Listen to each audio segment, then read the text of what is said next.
পবিতৰাৰ অন্তৰ্গত যিসমূহ ইডিচি আছে, আমাৰ 7খনকৈ এক্টিভ ইডিচি আছে, সেই ইডিচি সমূহৰ দ্বাৰা আয়োজিত হৈছে 26, 27 আৰু 28 এই 3টা তাৰিখত উদযাপিত হ'ব। মূল উদ্দেশ্যটো হৈছে প্ৰকৃতি সুৰক্ষাৰ হকে আমাৰ যিটো সেউজ অৰ্থনীতিৰ পোষকতাৰে প্ৰকৃতিৰ ওপৰত কোনো ধৰণৰ বিৰূপ প্ৰভাৱ নপৰাকে যিবিলাক অৰ্থনৈতিক কাম কাজ হয়, এই কাম কাজসমূহ ইতিমধ্যে আমাৰ ইডিচি সমূহৰ সদস্যসকলে আৰম্ভ কৰি দিছে।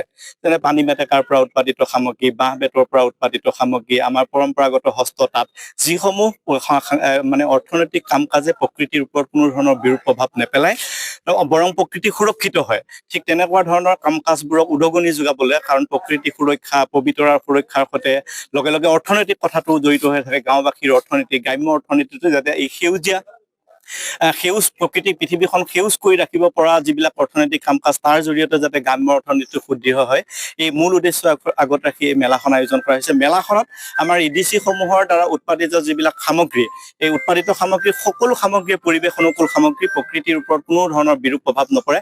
সেই সামগ্ৰীসমূহ ইয়াত বেচা বিক্ৰীৰ কাৰণে এখন বজাৰ সৃষ্টি কৰি দিয়া, ইয়াত আমাৰ যিসকল মহিলা বা পুৰুষ গাঁৱৰ জড়িত হৈ আছে অৰ্থনৈতিক কাম কাজবোৰত, সেই মহিলা আৰু পুৰুষসকলৰ উৎপাদিত সামগ্ৰীসমূহৰ এখন বজাৰ সৃষ্টি কৰিব পাৰিলেহে গ্ৰাম্য অৰ্থনীতি টনকিয়াল হৈ উঠিব। কিন্তু প্ৰথমবাৰৰ কাৰণে হাডুক মেলাখন সেই উদ্দেশ্যত আয়োজন কৰা হৈছে, আৰু আমি আশাবাদী এই মেলালৈ আমাৰ বিভিন্ন প্ৰান্তৰ যিসকলে প্ৰকৃতিক ভাল পায়, প্ৰকৃতিক সুৰক্ষা কৰিব খোজে, প্ৰকৃতিৰ সৈতে আমাৰ পৰম্পৰাগত যিসমূহ খাদ্য, বস্ত্ৰ, থলুৱা খাদ্য, এইসমূহৰ প্ৰতি এটা ভালপোৱা ভাৱ আছে, তেখেতসকল আহিব।